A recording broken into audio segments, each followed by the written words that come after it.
꼬바디스라고 하는 영화가 있었죠.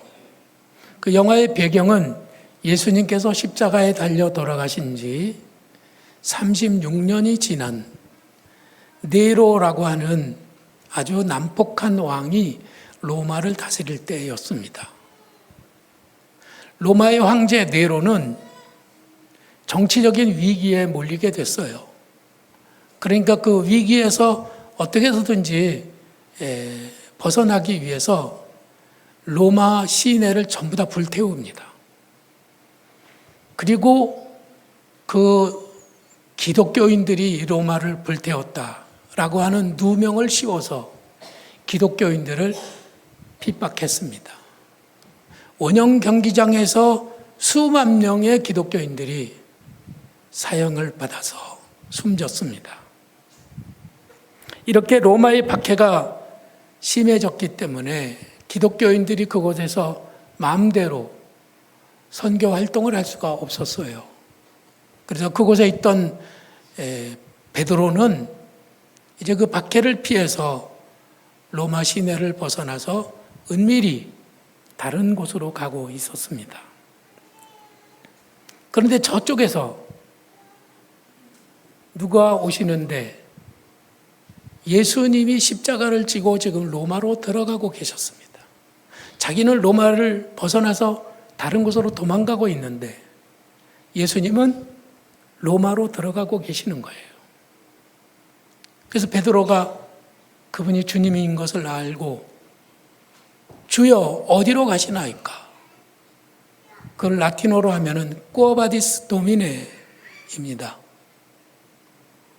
그래서 주님이 말씀하시기를 내가 나의 어린 양들을 버리고 로마를 떠나기 때문에 내가 로마로 다시 돌아가 십자가를 지려 한다. 그렇게 말씀을 하셨어요. 베드로는 그 말씀에 가슴이 섬뜩했습니다. 베드로는 발길을 돌려서 다시 로마로 돌아가 순순히 붙잡혀 그리고 결국은 순교를 당했습니다. 베드로도 십자가를 피해서 도망가려 했다고 하는 그 사실이 저에게 위로가 됐어요. 아마 여러분들도 베드로도 십자가를 피했네. 그것 때문에 위로가 되지 않겠어요? 그렇죠? 여러분들 오늘 교회에 오시면서 기대를 가지고 소망 가운데 오신 분들도 계시지만 힘들게 정말 오늘은 쉬고 싶다. 너무 힘들구나 하는 그런 마음으로 오신 분들도 있을 줄 압니다. 모든 분들에게 우리 하나님의 위로가 있기를 축원합니다. 십자가를 지는 일은 베드로에게뿐 아니라 우리에게도 힘든 일이죠. 예수님께서는 제자들에게 말씀하시기를 자기 십자가를 지고 나를 따르라고 하셨습니다. 여러분 한번 다 같이 읽어보실까요? 누구든지 나를 따라오려거든 자기를 부인하고 자기 십자가를 지고 나를 따를 것이니라. 그리스도인이라고 하면 예수님의 뒤를 따라가는 사람들이고 예수님의 뒤를 따를 때에는 반드시 자기 십자가를 지고 따라야 한다고 말씀하신 것입니다. 그런데 오늘날 수많은 그리스도인들이 십자가 없이 털레털레 따라가는가 하면 또 십자가를 져야 한다고 하면은 사람들이 도망치는 것이 우리의 현실이에요. 저부터도 똑같습니다. 지금 제가 지고 있는 이런 십자가들을 저는 내려놓고 싶어요. 그래서 하나님 앞에 무의식 중에 기도를 드립니다. 하나님, 저 이 십자가 좀 내려놓고 싶어요. 저 좀 빨리 내려놓을 수 있게 좀 도와주시면 안 되나요? 그렇게 기도를 드리곤 합니다. 죄송합니다. 그런데 우리들 모두는 저만 그런 것이 아니라 십자가를 벗어놓고 싶어요. 도망치고 싶은 것이 우리들의 현실이죠. 근데 우리 하디기념교회 성도들은 아직도 십자가 앞에서 도망치지 않고 이렇게 주일이면 딱 앉아 계셔서 저는 여러분들이 매우 훌륭하다 생각하고 감사를 드립니다. 예배당을 건축한다고 하니까 많은 분들이 슬금슬금 빠져나가셨죠. 근데 여러분들은 아직까지도 남아 계시네요. 십자가가 두렵지 않습니까? 이 짐이 무겁지 않습니까? 여러분들이 이렇게 남아있기 때문에 저도 여러분들과 함께 감당하고 있는 것 같습니다. 감사드려요. 우리는 십자가를 구별해야 한다고 저는 생각해요. 십자가에는 주님이 지는 십자가가 있고 내가 지는 십자가가 있죠. 지난주에 말씀드리기를 예수님이 내가 온 곳은 섬김을 받으러 함이 아니라 섬기러 왔고 많은 사람을 위하여 나를 대속물로 주기 위하여 왔다고 예수님이 말씀하셨어요. 예수님이 지시는 십자가는 우리 모두를 죄에서 구원하시기 위하여 또 질병에서 건지시기 위하여 가난에서 우리를 건지시기 위하여 주님이 지시는 십자가라고 말씀드렸어요. 우리들은 예수님이 우리를 위하여 십자가 졌습니다. 그러면 아멘 하고 할렐루야 찬양하고 감사를 드립니다. 그러나 만일에 이제 그 십자가를 우리가 져야 합니다. 그러면은 노멘 그러잖아요.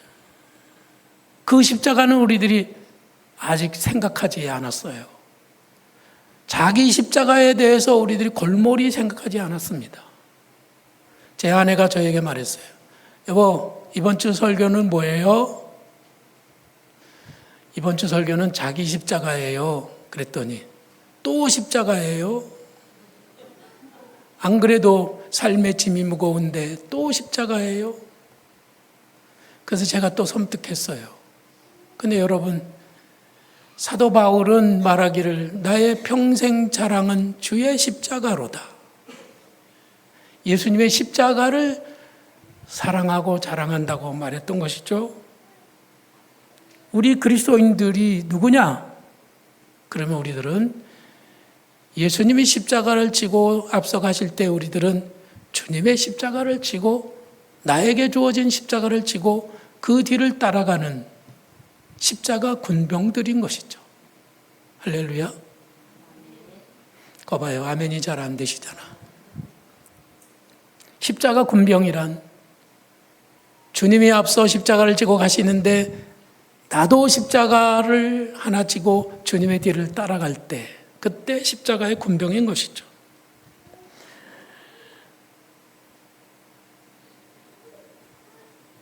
그런데 그리스도인들은 자꾸만 그 십자가를 내려놓고 싶어요.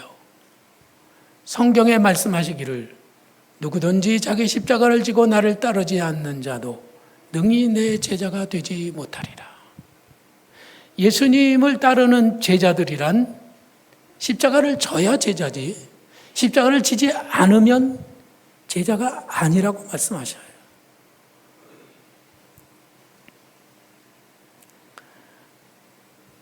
자기 십자가란 각자 개인에게 주어진 십자가죠. 아마 그 십자가의 크기와 무게와 그 십자가의 종류가 각기 다를 것이라고 생각합니다. 그 십자가가 어떤 것일지 우리들은 한번 고민을 해봐야 되겠죠. 어떤 선교사님이 선교 활동을 하다가 너무 힘들어서 자기를 파송한 나이 많은 큰 교회 목사님에게 와서 하소연을 했습니다. 목사님, 제가 아주 무거운 십자가를 지고 있습니다. 그래요. 선교사님 십자가는 어떤 것인가요? 그랬더니 그 선교사님이 말하기를 목사님, 제 십자가는 제 아내입니다. 그러면서 팔뚝을 이렇게 걷어붙였어요. 근데 거기 보니까 물려가지고 이빨 자국이 아주 그냥 새빨갛게 나 있습니다. 제 아내가 저를 이렇게 물었어요. 울먹이면서 말을 하더래요. 그 목사님이 그 말을 듣고 마음이 아팠습니다. 여러분, 아내나 남편은 십자가가 아닙니다. 자식도 십자가가 아니고 부모님도 십자가가 될 수가 없습니다. 그러면 십자가는 무엇이냐? 십자가는 나를 따르라고 하시는 그 예수님의 말씀이 십자가인 거예요. 예수님이 가신 그 길을 나도 따라가는 것이 그것이 십자가의 길인 것입니다. 본회퍼라고 하는 신학자는 이렇게 말했습니다. 주님께서 나를 따르라고 부르신 것은 나와 함께 죽자라고 초청하신 것이다. 그렇습니다. 예수님께서 십자가에 죽으신 그 죽음에 우리들 자신도 함께 참여한다는 것입니다. 바울이 말했죠. 여러분들이 아주 좋아하는 말씀입니다. 그러나 이 말씀이 너무 아름다운 말씀이지만 실제 그때로 살려면 우리는 너무 힘들어요. 다 같이 읽어보실까요? 내가 그리스도와 함께 십자가에 못 박혔나니 그런즉 이제는 내가 산 것이 아니요 오직 내 안에 그리스도께서 사신 것이다. 십자가는요 이렇게 어깨에다가만 살짝 지고 가면 되는 것이 아니라 십자가를 지는 사람은 그 십자가에 못 박혀야 하는 것이고 그것은 내가 죽는 것을 의미하는 것입니다. 우리 모든 그리스도인들은 바울처럼 이미 십자가에 못 박혔고 그리고 그 십자가를 계속 지고 앞으로 나아가는 사람들이죠. 만일에 우리가 십자가에 못 박히지 않았다면 우리들은 그리스도인이 아니에요. 이미 우리는 못 박혔습니다. 그러나 또 한편 우리들은 매 순간마다 내게 주어진 작은 십자가를 지기 위해서 또 노력하고 달리고 힘쓰는 사람들이에요. 여러분들은 자기 십자가를 잘 지고 가시는지요? 자기 십자가 잘 지고 계시나요? 각자에게 십자가가 있어요. 근데 어떤 사람은 십자가를 내려놓고 혼자 가는 사람도 있고 그 십자가를 바라보면서 어떻게 하나 고민하고 있는 사람도 있을 겁니다. 우리는 매 순간마다 우리 자신을 십자가에 계속 못 박는 그 결단을 하면서 가야 한다는 것이죠. 왜냐하면 우리 안에는 옛사람이 있고 새사람이 있어요. 내 마음대로 살고 싶은 옛사람, 십자가를 지고 주님을 따라가야 한다고 하는 새사람이 지금 내 안에서 싸우고 있는 것이죠. 어떤 사람은 예배를 드리러 오기는 했지만 찬송 부르는 것이 귀찮아서 찬송 안 부릅니다. 그냥 가만히 있다가 가시는 분이 계세요. 그것도 작은 십자가예요. 그 십자가를 내려놓을 만큼 우리들은 게으르고 우리들은 무관심하고 우리들은 하나님의 은혜에 대해서도 관심이 없어요. 그 우리가 어떻게 그리스도인이라고 말할 수가 있겠습니까? 그래서 사도 바울은 자기는 매일 죽는다. 나는 날마다 죽노라. 그렇게 말했던 것이죠. 바울같이 대단한 그 위대한 성자도 자기가 매일 죽지 않으면 그 십자가를 질 수 없기 때문에 그렇게 고백을 했던 것이에요. 우리들도 이 싸움, 내 안에서 일어나는 옛사람과 새사람의 이 싸움에서 우리들이 승리할 수 있도록 십자가를 지는 성도들이 되기를 간절히 바랍니다. 지금도 내 안에서 이 십자가를 질 것이냐 말 것이냐 이 고민과 갈등으로 처절하게 싸우고 계신 분들에게 오늘 십자가를 지고 나가기를 결단하는 그런 이 아침이 되기를 간절히 바랍니다. 그러면 이 십자가는 어떻게 지는 것일까요? 프랑스에 루이 14세라고 하는 왕이 있었습니다. 이 사람은 왕이 되기 전까지 사람들이 루이 12세를 엄청 반대했어요. 루이 12세가 왕이 되면 절대로 안 된다고 반대하는 사람들이 막 너무 많았습니다. 그런데 그 모든 어려움을 이기고 이 사람이 왕이 된 거예요. 그러니까 이제 그를 반대하던 사람들에게 큰일이 난 겁니다. 아이고, 이제 내가 반대하던 저 사람이 왕이 됐으니 이제 난 죽었구나. 그래서 몰래 파리를 벗어나서 시골로 도망가는 사람들이 생겨났어요. 어느 날 이런 소문이 돌았습니다. 왕이 죽일 사람의 명단을 쭉 작성하고 그 이름 옆에다가 십자가를 쭉쭉 그리고 있다는 거예요. 그 말을 들은 수많은 사람들은 야, 지금 왕이 우리를 죽이려고 십자가에다 죽이려고 결정을 했구나. 그래서 우리를 이제 십자가 이름 옆에다가 십자가를 이렇게 긋는구나. 그랬는데 사실 루이 12세 왕은 십자가를 그면서 하나님 앞에 기도했던 거예요.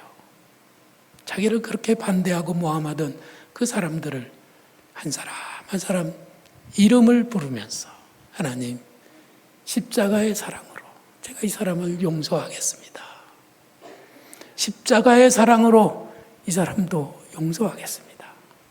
그러면서 그 이름에 십자가를 표시했던 것이죠. 여러분, 예수님께서 십자가에 달리실 때 아버지여 저들의 죄를 용서하여 주시옵소서 그렇게 기도하는 것을 우리는 다 알고 있어요. 만일에 주님의 제자로서 주님의 십자가를 지고 우리가 따라간다면 우리도 마땅히 우리에게 죄 지은 자를 용서하는 것입니다. 그것이 우리의 십자가예요. 그 십자가를 기꺼이 지고 가는 성도들이 되시기를 바랍니다. 세상이 아직도 망하지 않은 이유는 그리스도인들이 용서하기 때문이라는 말이 있어요. 만일에 우리들까지도 절대로 용서하지 아니하고 끝까지 원수 맺고 끝까지 미워하고 끝까지 정죄한다면 절대로 세상은 나아지지 않을 거예요. 원수의 나라를 쳐부수기 위하여 핵폭탄을 만들고 원수의 나라를 쳐부수기 위하여 수천 개의 미사일을 계속 쏘아대는 그런 전쟁이 오늘도 내일도 우리 가운데에서 일어나지 않겠어요. 근데 우리가 이렇게 편안하게 아무 걱정 없이 하나님을 예배 드릴 수 있는 이런 평화는 그리스도인들이 용서하는 십자가를 기꺼이 지고 있기 때문에 가능한 일이라는 말씀이에요.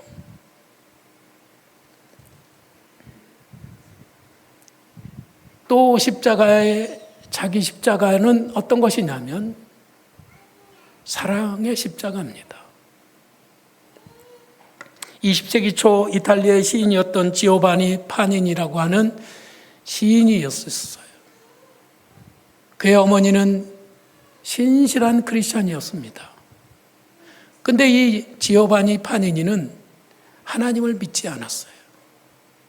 어렸을 때 그 어머니는 파니니에게 예수님을 가르쳐주고 성경을 가르쳐주고 예수님이 우리를 위하여 십자가에 달려 돌아가셨단다. 너는 예수님을 믿어야 돼. 아무리 가르쳤지만 그는 어머니의 그 가르침을 받아들이지 않았습니다.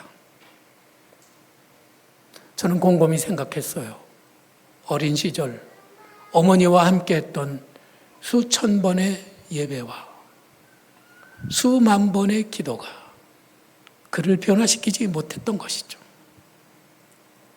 어느 날 이 파니니가 중병에 걸렸습니다. 그가 이제 살 날이 얼마 남지 않았다는 의사의 사형 선고를 받았어요. 어머니는 아들을 살려보려고 온 힘을 다 기울였습니다. 그러나 그 어머니의 노력도 헛수고요. 기도도 응답이 없었어요. 그런데 무슨 소문이 들었느냐면은 그 병에는 사람 고기를 먹이면 낫는다라는 소식을 들었던. 어머니는 고민했겠죠. 사람 고기를 어디서 구하나. 그래서 이 어머니가 결국은 자기 허벅지에 살을 베어서 잘 요리를 해서 아들에게 먹였습니다. 근데 정말 놀랍게도 그 아들은 씻은 듯이 병이 나았어요. 그리고 그 대신에 허벅지 살을 베어낸 어머니가 이제 죽음 직전에 이르렀습니다. 어머니의 병상에서 그 아들 파니니는 통곡을 하였습니다. 어머니, 이게 웬일입니까? 나를 살리기 위해서 어머니가 이렇게 되시다니요. 그 현실을 도무지 이해할 수가 없었어요. 그때 어머니가 이렇게 말했습니다. 사랑하는 내 아들 파니니야, 네가 이것을 보고 그렇게 놀라느냐? 나는 죄인의 살을 내게 먹였고 나는 기왕에 죽을 몸의 살을 조금 내게 먹였을 뿐이다. 그러나 우리 예수님은 죄 없는 몸을 죽을 수 없는 당신의 고귀한 살을 십자가에 못 박혀서 몽땅 주지 않았느냐? 너는 그 예수님을 믿어야 하느니라. 그리스도를 보내신 하나님의 사랑은 비할 데가 없는 사랑이야. 그렇게 가르쳤어요. 그랬더니 그 아들이 이렇게 고백합니다. 어머니, 이제야 속죄의 사랑이 무엇인지, 그리스도의 사랑이 무엇인지 깨달았습니다. 그러니 어머니 제발 다시 일어나 주세요. 그러나 어머니는 이렇게 말했어요. 됐다. 이제 나는 죽어도 여한이 없다. 그러시면서 아들의 손을 붙잡고 미소를 지으면서 하나님 품에 안겼습니다. 그 뒤로 파니니는 독실한 신앙인이 되었습니다. 저는 이 말씀에서 곰곰이 묵상했어요. 여한이 없는 사랑. 만일에 어머니가 이런 소식을 들었어요. 아들의 병을 위해서는 사람 고기를 먹여야 합니다라는 소식을 들었는데 사람 고기를 구하지 못했어요. 자기가 내 허벅지 살이라도 비워줄까 하는 생각을 하다가 아유, 어떻게 그럴 수가 있겠어. 그러고 고민만 하다가 말았다고 합시다. 그리고 아들은 세상을 떠났어요. 그럼 어머니 마음속에 뭐가 남죠? 여한이 남죠. 여한이.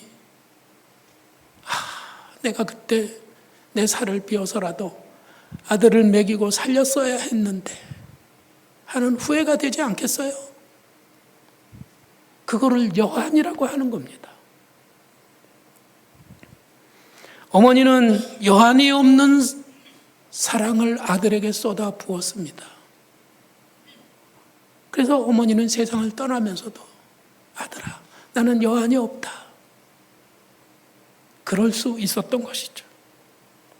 또 한 가지 우리가 생각할 것은 어머니가 그 아들에게 수만 번의 예배와 수십만 번의 기도와 하나님의 말씀으로 그를 귀에 들려줬지만은 그 아들은 배우지 못했어요. 십자가의 사랑, 그리스도의 대속의 은혜를 알지 못했어요. 그런데 그 사랑을 깨닫게 된 것은 어머니의 실천하는 사랑, 행동하는 그 희생이 그 아들을 변화시킨 겁니다. 우리가 우리 자식들을 가르치고 우리 자식들에게 하나님의 말씀을 전하면서 너도 그리스도인이 되라, 훌륭한 신앙인이 되려면 이렇게 해야 된다, 이렇게 가르치지만 배우지 못해요. 왜 그럴까요? 그 아들들을 데리고 예배당에 수십만 번을 왔는데도 안 되는 거예요. 저는 고민했어요. 우리 교인들한테 내가 설교를 하기 위해서 몇 날을 고민을 하고 잠을 이루지 못하고 설교 준비를 해서 설교를 하지만은 교인들은 변하지 못해요. 잘 못 배웁니다. 그런데 여러분 어떻게 배운다고요? 목사가 십자가를 지고 십자가의 삶을 살 때 교인들이 배운다는 것이죠. 부모님이 십자가의 삶을 살 때 자식들은 그 부모님의 삶을 통해서 그리스도를 배우는 거예요. 아멘입니까?